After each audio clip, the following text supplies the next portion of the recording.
नमस्कार दोस्तों, आज की इस ऑनलाइन क्लास में आप सभी का स्वागत है। आज हम लोग प्रोबेबिलिटी चैप्टर पर बात कर रहे हैं। इसके पहले कुछ वीडियो हमने बनाए हैं इस चैप्टर पर, जिसमें हमने इसकी थ्योरी और इसके सभी एग्जाम्पल किए हैं। आप लोग डिस्क्रिप्शन में लिंक दिया हुआ है, आप जा करके पहले उन वीडियो को देखेंगे तो ये चीज़ें बेहतर समझ में आएंगी। इसमें काफ़ी सारी थ्योरी है। ये अभी फ़िलहाल तो जो क्वेश्चन लिखे हुए हैं, क्वेश्चन नंबर 1 है, क्वेश्चन नंबर 2 है। इस क्वेश्चन में सभी फिल इन द ब्लैंक्स है, रिक्त स्थान पूरे करने हैं हमको, और इधर हमको सत्य असत्य बताना है। तो थ्योरिकल क्वेश्चन है, इसलिए हम ये कह रहे हैं कि इसके पहले जो वीडियो हमने बनाए हैं अगर आप उनको देखेंगे तो ये और बेहतर समझ में आएगा। फिलहाल आज की क्लास हम लोग शुरू करते हैं। सबसे पहला क्वेश्चन है, घटना ई की प्रायिकता प्लस घटना ई नहीं की प्रायिकता का मान कितना होता है। तो इसके पहले थ्योरी में हमने चर्चा की है कि घटना ई की प्रायिकता मतलब पीई का मान और प्लस घटना ई नहीं। अगर ई नहीं लिखा हुआ है इसका मतलब ये है कि इसी पी में हमको ई नॉट लगा देना है, तो ये ई नहीं हो जाएगा। घटना कोई है और साथ में घटना नहीं है, दोनों को मिला करके इनकी कुल प्रायिकता का मान हमेशा 1 होता है। तो इसका जो आंसर होगा ये 1 हो जाएगा। घटना ई की प्रायिकता प्लस घटना ई नहीं की प्रायिकता का मान 1 है। कोई भी घटनाएं हैं प्रायिकता में, अगर हम कोई भी क्वेश्चन कर रहे हैं तो उसके होने की संभावना और प्लस ना होने की संभावना दोनों को अगर जोड़ देंगे तो हमेशा 1 होगा। जैसे जैसे सिक्का है, सिक्का हमने उछाला तो हेड आने की संभावना 1/2, हेड ना आने की संभावना भी 1/2 ही होगी, क्योंकि टेल आएगा तो 1/2 होगा। तो कुल मिलाकर के हम ये कह सकते हैं कि कुल जो प्रायिकता होगी वो 1 होगी, इसलिए इस क्वेश्चन का आंसर 1 होगा। अगला क्वेश्चन लिखा हुआ है, उस घटना की प्रायिकता ज्ञात कीजिए जो घटित नहीं हो सकती है। उसकी प्रायिकता क्या होगी उस घटना की जो घटित नहीं हो सकती है। तो ऐसी घटना जो कभी घटित नहीं हो सकती, जैसे जैसे हम ये कहें कि हमने एक पासे को उछाला। अब पासे को उछालने पर हम चाहते हैं कि 7 आ जाए, तो क्या ये संभव है कि 7 आ जाए? ऐसा कभी नहीं हो सकता कि पासे को उछालने पर 7 मिले, इसलिए 8 मिले। कोई भी उदाहरण ले सकते हैं। तो पासे को उछालने पर 7 नहीं मिल सकता। अगर फिर भी हम 7 प्राप्त करने की प्रायिकता निकाल रहे हैं तो हमको हमेशा 0 मिलेगा।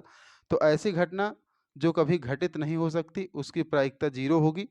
और ऐसी घटना का नाम क्या होगा? थ्योरी में हमने इसके पहले वीडियो में चर्चा की है विस्तृत। इसमें इस घटना का नाम ये हो जाएगा असंभव घटना, क्योंकि ये कभी संभव ही नहीं है कि इसका मान, मतलब ऐसी घटना जो घटित ना हो तो उसको हम कहेंगे असंभव घटना और उसकी प्रायिकता 0 हो जाएगी। अगला क्वेश्चन देखेंगे, अभी ये सिंपल है, थोड़ा स्पीड से करेंगे हम लोग। लिखा हुआ है, उस घटना की प्रायिकता जिसका घटित होना निश्चित है कितनी होगी? तो मतलब ऐसी घटना जो निश्चित घटित होगी। जैसे जैसे हमने ये कहा, इसी पासे का अगर हम एग्जाम्पल ले लेंगे तो हमने ये कहा कि एक पासे को उछालने पर 1 से 6 तक अंक आने की प्रायिकता हमको निकालना है। तो अब अगर हमें 1 से 6 तक अंक प्राप्त करने की प्रायिकता निकालना है तो हमें क्या-क्या मिल सकता है? देखो, 1 मिल सकता है, 2 मिल सकता है, 3 मिल सकता है, 4 और 5 और 6। ये कुल मिलाकर के पासे को उछालने पर हमें 1 से लेके 6 तक की संख्याएँ प्राप्त हो सकती हैं। तो हम ये कहेंगे कि कोई भी इनमें से 6 संभावनाएँ हैं जो जो हमें मिल सकती हैं पासे को उछालने पर। तो संभावनाएं हो गई 6, और कुल कितनी है? कुल कितनी? एक पासे को उछालने पर कुल कितनी घटनाएं हो सकती हैं? तो कुल घटनाएं भी हमेशा 6 होंगी, इसलिए इसका मान 1 होगा। तो हम ये कह सकते हैं कि वह घटना जिसका घटित होना निश्चित है, माने 1 से लेकर 6 तक अंक आना निश्चित है, तो हम ये कहेंगे कि उसकी प्रायिकता सदैव 1 होती है। और उस घटना को क्या कहेंगे? ऐसी घटना क्या कहलाएगी? तो श्योर इवेंट या सर्टेन इवेंट भी कहते हैं इसको, और हिंदी में इसको कहेंगे कि यह निश्चित घटना कहलाती है। निश्चित घटना या श्योर इवेंट भी लिख लेना है। तो इंग्लिश भी हमको प्रयास करते जाना है जितना हो सके उसको लिखने का। जैसे ये हो जाएगा श्योर इवेंट। और असंभव घटना यहाँ पे लिखा हुआ है असंभव घटना। तो असंभव घटना मतलब इम्पॉसिबल इवेंट।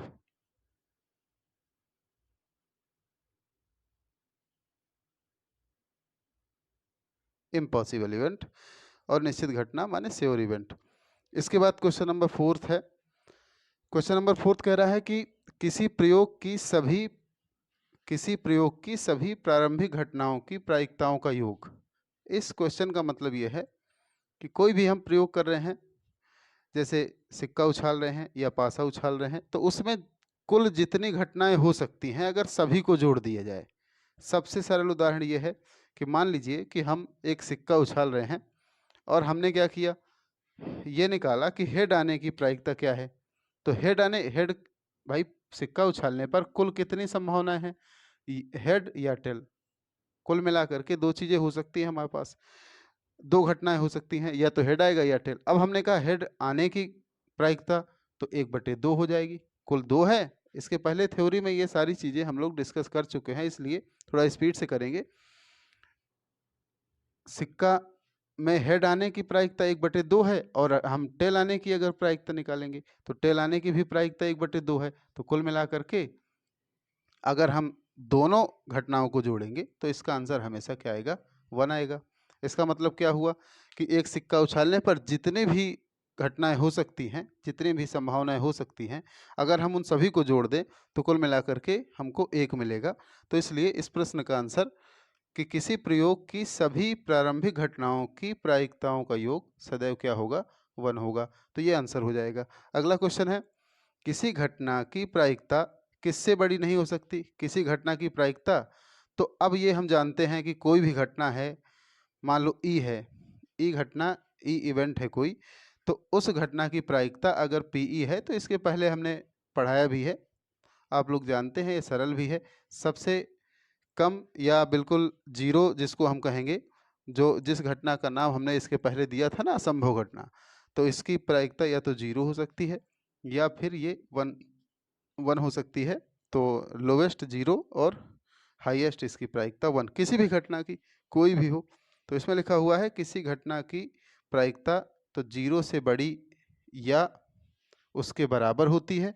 यहाँ पे लिखा हुआ है 0 से बड़ी या 0 के बराबर होती है, तथा किससे छोटी, तो 1 से छोटी और या उसके बराबर होती है। तो यहाँ से हम इस क्वेश्चन का आंसर बहुत आसानी से दे सकते हैं। उस घटना को जिसकी प्रायिकता 0 है, असंभव घटना, जिसकी प्रायिकता 1 है, निश्चित घटना या श्योर इवेंट, इसके पहले हम कर चुके हैं।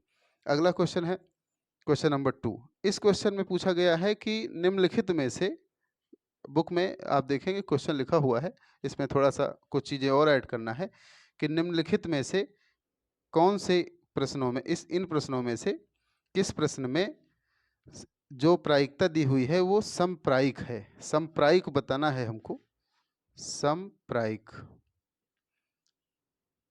समप्रायिक का मतलब होता है कि ऐसी घटना जिसकी प्रायिकता समान हो। जैसे जैसे हमने अभी एक क्वेश्चन किया कि सिक्के को फेंकने पर हेड और टेल आने की दोनों की प्रायिकताएं समान हैं, तो यह घटना समप्रायिक घटना हो गई। जैसे इस क्वेश्चन में पहला क्वेश्चन जो पूछा गया है, इसमें लिखा हुआ है एक ड्राइवर कार चलाने का प्रयत्न करता है। अब कार चलना प्रारंभ हो जाती है, तो या कार चलना प्रारंभ नहीं होती है, तो ये घटना समप्रायिक है कि नहीं। अब ये तो घटना समप्रायिक नहीं है। क्यों नहीं है? क्योंकि आमतौर पर अब गाड़ी सही है, अच्छी कंडीशन पे है, तो वो उसमें ड्राइवर जैसे ही उसको स्टार्ट करेगा तो वो स्टार्ट हो जाएगी। तो इसकी प्रायिकता स्टार्ट होने और स्टार्ट ना होने की प्रायिकता बराबर नहीं है। 50-50% नहीं हम कह सकते हैं कि ये गाड़ी स्टार्ट ही होगी या स्टार्ट नहीं होगी, है ना। अच्छी गाड़ी है, कंप्लीट है, चलने लगेगी। खराब गाड़ी है, कभी स्टार्ट नहीं होगी। तो कुल मिलाकर के ये जो घटना दी हुई है पहले नंबर में, तो ये समप्रायिक नहीं होगी। हमें इसमें लिख लेना है समप्रायिक नहीं। इसके बाद अगला क्वेश्चन है, एक खिलाड़ी बास्केटबॉल को बास्केट में डालने का प्रयत्न करती है। वह बास्केट में बॉल डाल पाती है या बॉल नहीं डाल पाती है। अब ये बताना है कि दी गई घटना हमारी समप्रायिक है कि नहीं। तो अब खिलाड़ी है, अब अगर कोई अच्छा खिलाड़ी है, बहुत अच्छा खिलाड़ी है, तो एक ही बार में बॉल डाल देगा, मान लीजिए, है ना। अब अगर कोई दूसरा खिलाड़ी है, वो उससे बनता ही नहीं कुछ, तो कहाँ से डाल पाएगा। तो हम ये बात इस प्रश्न पर जो दी गई है, ये खिलाड़ी पर निर्भर कर रही है, कैसा खिलाड़ी है ना? तो इसमें हम ये नहीं कह सकते कि इसकी प्रायिकता बराबर है। अगर ये बात होती कि दोनों खिलाड़ी बिल्कुल बराबर खेल रहे हैं, बराबर अच्छे हैं, तो वो दोनों डालेंगे तो बराबर प्रायिकता है ना? तो अब ये जो भी घटनाएँ हैं ना, ये किसी एक व्यक्ति पर निर्भर कर रही है ना, तो इसलिए हम इसको लिखेंगे कि यह भी समप्रायिक नहीं है। अच्छा खिलाड़ी होगा तो बॉल चली जाएगी, अच्छा नहीं होगा तो बॉल नहीं जाएगी। तो हम यहाँ पे लिखेंगे कि यह घटना भी समप्रायिक नहीं है। इसके बाद क्वेश्चन नंबर 3 है, एक सत्य-असत्य प्रश्न का अनुमान लगाया जाता है। उत्तर सही या गलत होगा, ये हमको बताना है कि उत्तर सही या गलत होगा, इसकी प्रायिकता क्या है, समप्रायिक है कि नहीं है। तो अब जैसे कोई क्वेश्चन है, ट्रू फॉल्स वाला क्वेश्चन है, तो अब इस ट्रू फॉल्स वाले क्वेश्चन में हमें अनुमान लगाना है कि सत्य होगा कि असत्य होगा। तो सत्य होने की प्रायिकता कितनी हो जाएगी? अब सत्य होने की प्रायिकता भी 1/2 है और हमारा गलत होने की हाफ चांस है, 50-50%। सत्य होने की प्रायिकता 1/2 है और सत्य ना होने की भी प्रायिकता 1/2 है। तो कुल मिलाकर के हम ये कह सकते हैं कि ये जो घटना है ये समप्रायिक है, क्योंकि इसमें होने और ना होने दोनों की प्रायिकताएं क्या है, बराबर हैं। तो इस क्वेश्चन में आंसर लिखेंगे हम लोग कि यह समप्रायिक है या इसकी प्रोबेबिलिटी सेम है दोनों की, होने या ना होने की। तो इस प्रकार से क्वेश्चन नंबर 3 तक हमने किया। इसके बाद क्वेश्चन नंबर 4 देखेंगे, सेकंड का क्वेश्चन नंबर 4।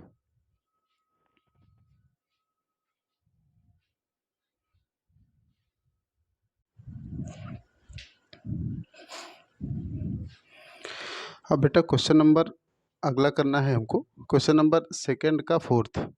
इस क्वेश्चन में लिखा हुआ है कि एक बच्चे का जन्म होता है, वह लड़का है या लड़की? एक बच्चे का जन्म होता है, वह लड़का है या लड़की? इसकी प्रायिकता बताना है कि ये समप्रायिक है कि नहीं है।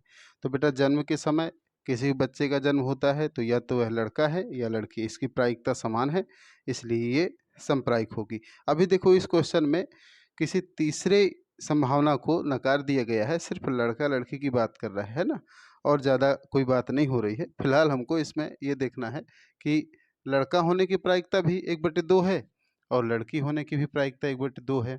तो कुल मिलाकर के ये जो आंसर होगा समप्रायिक हो जाएगा।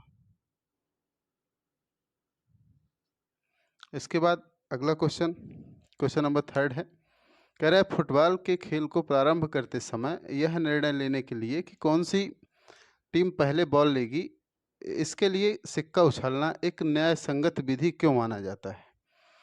क्वेश्चन कह रहा है कि जैसे फुटबॉल का खेल है, कोई भी खेल है, क्रिकेट का खेल है, तो अब सिक्का उछालते हैं सबसे पहले, तो सिक्का उछालना न्याय संगत क्यों माना जाता है? माने ये तो नहीं है कि किसी के साथ अन्याय हो रहा है, सभी को बराबर मौका मिले, ये इस क्वेश्चन का मतलब है। तो सिक्का उछालते हैं क्योंकि उसमें हेड और टेल दोनों पहलू होते हैं। तो अब जैसे जो भी कप्तान है, जो भी मांगेगा हेड मांगेगा, तो उसके अनुरूप उसको बॉल मिलेगी या उस जो वो कहेगा वो होगा। कुल मिलाकर के इसमें फुटबॉल का खेल हो, क्रिकेट का खेल हो, कोई भी हो, वह न्याय संगत है सिक्का उछालना। क्यों? क्योंकि हमें यहाँ पे कारण लिखना है, क्योंकि सिक्के में हेड या टेल आने की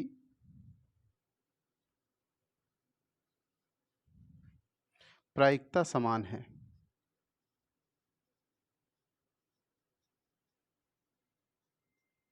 तो ये समप्रायिक है, इसलिए यह माना जाएगा कि ये जो फुटबॉल का खेल है इसको शुरू करने के लिए सिक्का उछालना न्याय संगत है। माने ये कोई अन्याय नहीं हो रहा है, कोई इसमें ये नहीं कह सकता कि हमारे साथ गलत हुआ है, क्योंकि या तो हेड आएगा या टेल आएगा। अब ये हमें अपने से नहीं सोच लेना है कि 2 सिक्के हैं, दोनों को जोड़ दिया गया, ये दोनों तरफ हेड है, फिर उछालें तो हेड ही क्यों ना आए, है ना? जब ऐसे क्वेश्चन आएंगे तो अब बेटा अगला क्वेश्चन हम लोग करेंगे। अगला क्वेश्चन है, कह रहा है कि निम्नलिखित में से कौन सी संख्या किसी घटना की प्रायिकता नहीं हो सकती? तो देखो हम जानते हैं कि प्रायिकता हमेशा या तो 0 होगी या उसके बराबर होगी, या फिर अधिकतम 1 हो सकती है या उससे कम होगी। 0 या 1 के बीच में, या 0 और 1 दोनों के बराबर हो सकती है, ना इससे ज़्यादा ना इससे कम। अब हम लोग क्वेश्चन में देखेंगे 2/3 है, हम अगर इसको हल करेंगे तो ये जब भाग देंगे ना, अभी डिवाइड करेंगे 3 का 2 में, तो कुल मिला करके पॉइंट लगाएंगे 0 आएगा, 6 बार गया तो 18 हो गया, कुल मिला के आया 2। तो इसका मतलब ये लिखा हुआ है 0.6।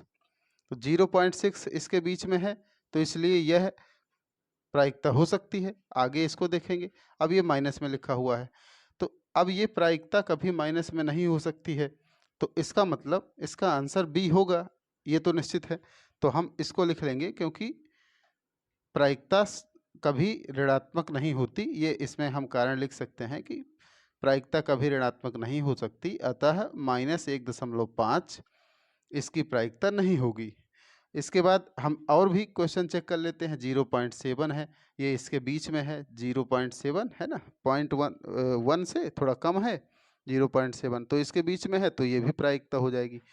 इसके बाद 15 लिखा है। अब जब कभी प्रतिशत में प्रायिकता लिखी होती है, तो प्रतिशत को हल करने के लिए 100 का भाग दे दिया जाता है। इसको सॉल्व करेंगे तो अगर 5 से डिवाइड करेंगे तो 5 3 या 15, और 5 ये कुल मिला करके 20 हो जाएगा। तो 3/20 भी हम अगर सॉल्व करें तो पॉइंट लगाएंगे, 0 बढ़ाएंगे तो 1 बार होगा, तो 0.1 लगभग 0.1 हो जाएगा। तो 0.1 भी इसके बीच में है। तो इसका मतलब से सभी जो ऑप्शन है, हमारे विकल्प हैं, वो प्रायिकता किसी घटना की हो सकते हैं। सिर्फ क्वेश्चन नंबर बी है जो इसमें, ऑप्शन नंबर बी है, ये सही होगा, लेकिन ये गलत है, ये प्रायिकता नहीं हो सकती। पर क्वेश्चन में दिया हुआ है कि कौन सा हमें क्या बताना है कि नहीं होगा, तो हमारा क्वेश्चन नंबर बी, इसका आंसर नंबर बी सही हो जाएगा। इसके बाद अगला करेंगे। अगला क्वेश्चन लिखा हुआ है कि यदि पीई का मान 0.05 है तो ई नहीं की प्रायिकता क्या है। तो हमने फार्मूला बताया था, इसके पहले क्वेश्चन फर्स्ट में भी आया है, एग्जाम्पल में भी हमने ये बात डिस्कस की है। तो यहाँ पर पीई प्लस पीई डैश की जो वैल्यू होगी 1 होगी। कहने का मतलब क्या है, किसी घटना के घटित होने की प्रायिकता प्लस घटना के घटित न होने की प्रायिकता, दोनों का मान सदैव 1 होता है।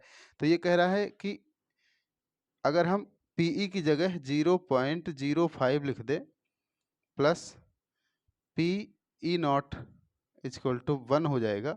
इसको सॉल्व करेंगे तो 0.05 का अगर पक्षांतर करेंगे तो 1 से माइनस हो जाएगा, तो पीई की वैल्यू हो जाएगी 1 माइनस 0.05। अब इसको सॉल्व कर लेना है। तो इसको कैसे सॉल्व करेंगे, देखो यहाँ पर 1.2 जीरो बढ़ा लेंगे। अभी 2 अंक यहाँ पे 2 डिजिट लिखा हुआ है, तो इसलिए 2 जीरो बढ़ाना पड़ेगा, 0.5 हो जाएगा। इसके बाद इसको माइनस करना है। तो अब ये तो सिंपल सा है, इससे हम कैरी लेंगे, हासिल लेंगे, तो ये 10 हो जाएगा। 10 में से 5 गया, 10 में से तो कितना बचेगा 5। अब ये 9 हो गया, 9 में 0 गया तो 9 आएगा पॉइंट। अब ये इधर तो 0 बचेगा। तो कुल मिला करके इसकी प्रोबेबिलिटी हो जाएगी या प्रायिकता हो जाएगी 0.95। तो पी की ई की प्रायिकता दी थी, ई नहीं की प्रायिकता 0.95। ये क्वेश्चन हो जाएगा, सिंपल है, इसको आराम से कर सकते हैं। इसके बाद अगला क्वेश्चन बहुत ही अच्छा है, काफ़ी इसमें मज़ेदार है, और हो सकता है कि क्वेश्चन पढ़ करके किसी के मुंह में पानी आ जाए, तो इसकी जिम्मेदारी हमारी नहीं है, अपने भोजन पानी की व्यवस्था करके बैठना है। देखो इसमें लिखा हुआ है, एक थैले में केवल एक नींबू की महक वाली मीठी गोलियां हैं। तो केवल नींबू की महक, जिन गोलियों में नींबू की महक है वह मीठी गोलियां हैं। ध्यान रखना, कुछ शब्दों का ध्यान रखना पड़ता है हम लोगों को। जैसे जैसे इसमें लिखा हुआ है कि नींबू की महक वाली मीठी गोलियां ये हैं। अब मालिनी कोई लड़की है मान लो, बिना थैले में झांके उसमें से एक गोली निकालती है। इसकी क्या प्रायिकता है कि वह निकाली गई गोली, ठीक है, तो मालिनी नाम की लड़की उस थैले में झांक रही है या देख रही है, बिना देखे, देखना नहीं कौन सी गोली निकाल रही है। फिर वो कह रही है कि इसकी क्या प्रायिकता है कि वह निकाली गई गोली संतरे की महक वाली है। अब बताइए, इसमें कह रहा है कि संतरे की महक वाली गोली हमको निकालना है। सोल्यूशन लिखा हुआ है ये सोल्यूशन। तो संतरे की महक वाली, अब जब इसमें कह रहा है नींबू की महक वाली मीठी गोली है, तो संतरे की महक वाली गोली तो मिलेगी नहीं, कोई जादूगर तो मालिनी होगी नहीं, ये हम मान लेते हैं कि अब उसमें डाला तो भरी तो गोलियां थी, उससे कबूतर बाहर निकाल लिया। ये नहीं होगा, ये माना जाएगा कि अगर उसमें नींबू की महक वाली मीठी गोलियां हैं तो संतरे की महक वाली मीठी गोली नहीं मिलेगी। तो ये जो घटना है पहले नंबर में, ये असंभव घटना है, असंभव घटना है। तो इसलिए इसकी प्रायिकता कितनी हो जाएगी, पीई की वैल्यू, अगर ई घटना मान ले हम तो पीई की वैल्यू 0 हो जाएगी। असंभव घटना जो कभी घटित नहीं होती, जब, है ना, संतरे की महक वाली गोली नहीं मिलेगी क्योंकि नींबू की महक वाली गोली उसके अंदर है। अगला कह रहा है नींबू की महक वाली गोली। अब नींबू की महक वाली निकालना है और उस झोले के अंदर नींबू की महक वाली गोली है पहले से, तो अब वो जब निकालेगी तो उस,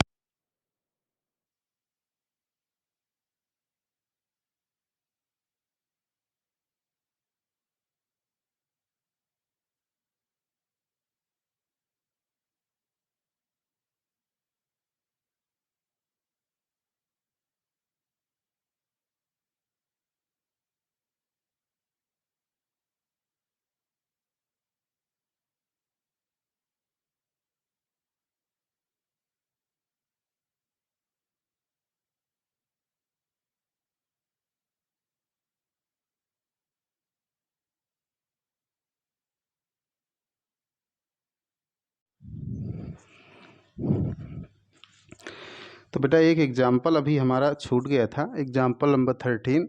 हमने इसके पहले एक्सरसाइज के क्वेश्चन कर लिए, अब इसके बाद एग्जाम्पल एक छोटा है, इसको पहले पूरा कर लेते हैं, इसके बाद एक्सरसाइज में आगे बढ़ेंगे, ताकि आप लोग ये ना कहें कि सर एक एग्जाम्पल छूटा हुआ है, परीक्षा में कभी आ जाएगा अगर, है ना। तो अब यहाँ पर देखो बिल्कुल सिंपल सा एग्जाम्पल है।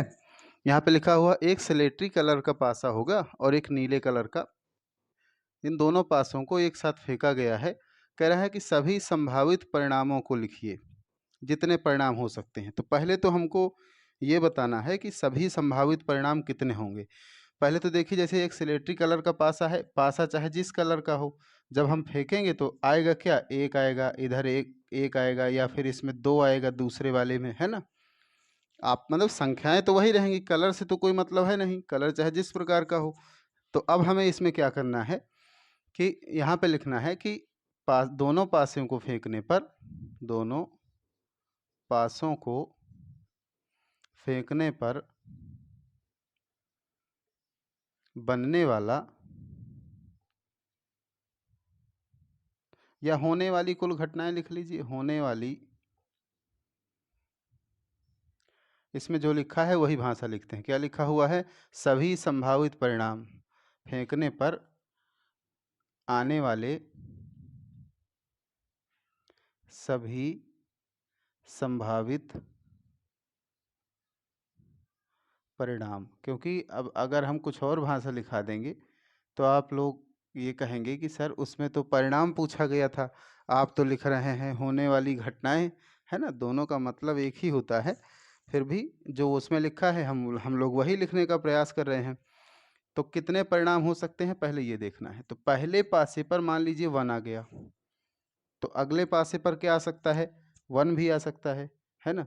अगर पहले पासे पर 1 आ गया तो अगले पासे पर 2 भी आ सकता है, पहले पर 1 आ गया तो इसमें 3 भी आ सकता है। इस प्रकार से हम ये कहेंगे कि अगर पहले पासे में 1 है तो हो सकता है कि दूसरे पासे में 6 तक के नंबर मिल जाएं।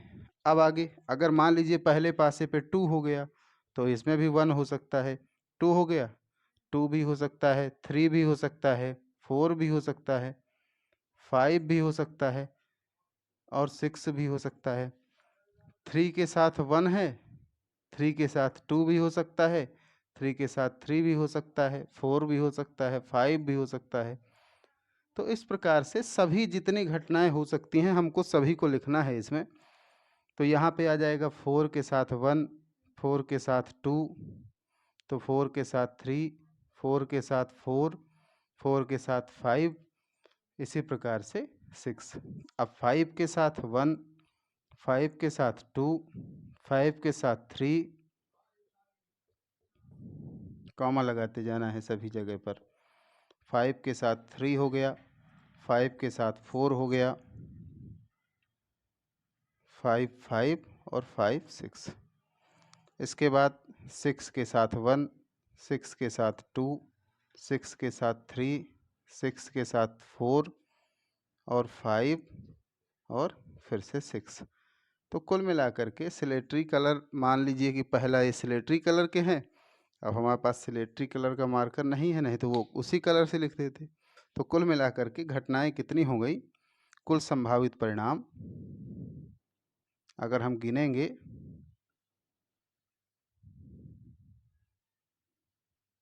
ये हो जाएंगे 36 जब गिनेंगे। और हमने बताया है ना गिनने के लिए शॉर्ट ट्रिक क्या होता है, 6 की पावर n कर देना है, ये ट्रिक है और आगे फार्मूला भी है इसका, पर अभी फ़िलहाल आप लोग समझ लेंगे ट्रिक की तरह।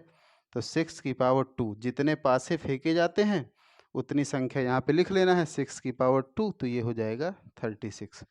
तो ये 36 हो गया। अब पहले नंबर का हम लोग क्वेश्चन करेंगे, अगर फर्स्ट नंबर में यहाँ पर, तो यहाँ पे लिखा है कि योगफल 8 है, इस बात की क्या प्रायिकता है। तो माना योगफल 8 होने की घटना ए है, तो ए बराबर, अब देखिए कितनी घटनाएं हैं जिनमें योगफल 8 है। तो एक के साथ कभी 8 हो नहीं सकता, क्योंकि सबसे बड़ा तो यहाँ पे 1 6 तो 7 ही होगा। अभी 2 के साथ हम लिखेंगे तो 2 के साथ जब लास्ट में आएगा 6 आएगा, तो ये यहाँ पे हमको सिर्फ एक जगह पे 8 मिलेगा। इसमें देखते हैं कहीं पे 8 मिलेगा क्या, यहाँ पर मिलेगा, तो इसको भी यही लिख लेना है 3 और 5। इसके बाद देखते हैं 8 इसमें कहीं पे मिलेगा, तो यहाँ पर मिलेगा, है ना। तो ये हो जाएगा हमारा 4 और 4, तो ये 8 हो गया। इसके बाद और देखते हैं इस वाले में, तो यहाँ पर आएगा 8, जिन दोनों संख्याओं को जोड़ने पर 8 मिले उसको लिखना है। इसके बाद इसमें देखेंगे तो यहाँ पर आएगा। तो कुल मिलाकर के हमारे पास जो घटनाएं हो गई वो कितनी हो गई, एन ए का मान हो गया हमारे पास 1 2 3 4 5। तो 5 घटनाएं ऐसी हैं जिसमें योगफल 8 हो रहा है। इसके बाद हमें आगे देखना है कि एन एस कितना है, एन एस तो 36 है, तो हमें प्रायिकता निकालना है। यहाँ पर ऊपर लिख रहे हैं, तो प्रायिकता निकालना है किसकी, हमने क्या घटना माना है, ए माना है, तो पी ए की। ए का मतलब क्या है, ए का मतलब है कि पासे पर योगफल 8 होने की प्रायिकता, चाहे तो भाषा में लिख लेना है आप लोगों को, पासे पर योगफल 8 होने की प्रायिकता। तो अब हमें यहाँ पे लिखना है पी ए की value N A upon N S. N A कितना है, एन ए की वैल्यू 5 है, एन एस की वैल्यू कितना है, एन एस की वैल्यू 36 है। तो ये आंसर हो जाएगा पहला। इसके बाद दूसरे नंबर में करते हैं क्वेश्चन, ठीक है। दूसरा क्वेश्चन है इसमें, दूसरा देखिए, दूसरे नंबर में कह रहा है कि योगफल 13 होना चाहिए। बस बहुत आसान है, फिर से भाषा लिखना है, माना योगफल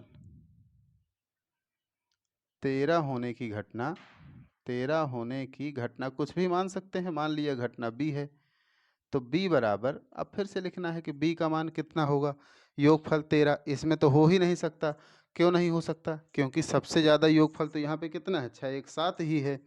इसके बाद इसमें देखेंगे तो 6 2 8 है, 13 होने की कोई चांस नहीं। सबसे ज़्यादा 6 3 9 है, 6 4 10 है, अब 6 5 11 है। अब यहाँ तक तो 13 नहीं हो पाएगा कभी, इसमें हो सकता है 13। तो देखते हैं 6 5 11 और 6 6 12, अब इसमें भी 13 नहीं, तो कोई घटना नहीं है जिसमें योगफल 13 हो जाए। तो इसमें क्या हो जाएगा, इसका मान हो गया 5, कोई घटना नहीं है, 5 हो गया। तो अगर हम इसकी प्रायिकता लिखेंगे तो कितनी हो जाएगी, पी बी बराबर एन ई की वैल्यू 5 है और नीचे एन एस यहाँ पे लिखना है ना, N A N B upon N S, यानी कि जितना योग कुल अनुकूल घटनाएं, ये भाषा लिखेंगे ना ऐसे आप लोग लिख सकते हैं, अनुकूल घटनाएं, और नीचे क्या लिखना है, कुल घटनाएं। तो अनुकूल घटनाएं कितनी है 0, क्योंकि फाई है। तो बी का मान फाई है, तो एन बी का मान अगर लिखेंगे तो कितना हो जाएगा 0। देखिए ये अवयव होता है, बी केवल खाली लिखा है तो घटनाएं लिखना है हमको, तो घटनाएं यहाँ पे फाई हैं।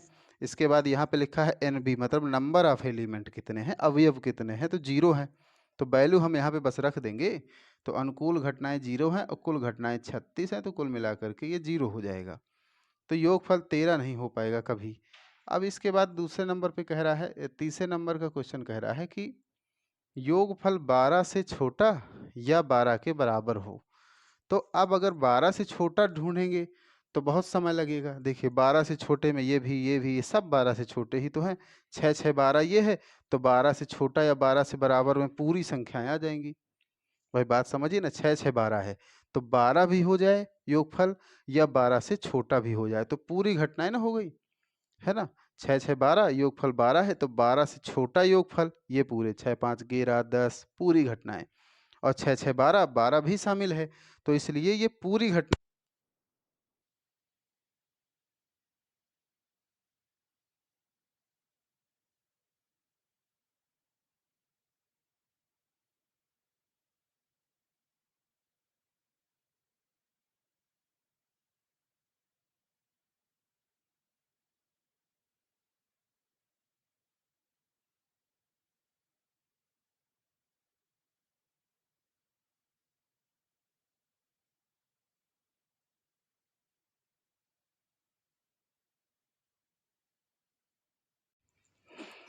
तो योगफल 12 या उससे छोटा होने की घटना लिखना है ना। तो इसमें 12 12 ये 6 6 12 है। अब इस ये 12 भी हो जाए और 12 से छोटा भी, तो पूरी घटनाएं शामिल हो जाएंगी। तो 12 योगफल सिर्फ एक जगह पर है, उससे छोटा सभी जगह पर है, तो कुल घटनाएं हो जाएंगी 12 या उससे छोटा होने की 36 घटनाएं टोटल। तो अब इसके बाद और कुल घटनाएं तो पहले से 36 है ना, कुल घटनाएं, तो कुल घटनाएं भी 36 हैं, तो प्रायिकता कितनी हो जाएगी अगर हम इसको मान लीजिए ए मान लें या सी मान लें, तो पी सी का मान हो जाएगा। देखिए अभी हमने पहले वाली घटना को ए माना था, दूसरी वाली को बी माना, तो तीसरी वाली को हम सी मान लेते हैं कि मान लिया कि घटना सी है। तो पी सी की वैल्यू हो जाएगी अनुकूल घटना, तो अनुकूल घटना भी 36 है और कुल घटनाएं भी 36 हैं, तो कुल मिलाकर के ये हो गया 1। तो बहुत आसान है इसमें सारी चीज़ें, है ना। योगफल 12 इसमें थोड़ा ध्यान से समझना है कि सभी पूरी घटनाएं ऐसी हैं जिनमें योगफल 12 है या फिर उससे छोटा है, तो ये आंसर 1 हो जाएगा। तो इस प्रकार से ये एक एग्जाम्पल छूटा था तो हमने यहाँ पे बता दिया, इसको अभी नोट कर लेना है। इसके बाद एक्सरसाइज के आगे के क्वेश्चन हम लोग अगले वीडियो में करेंगे। तब तक के लिए धन्यवाद।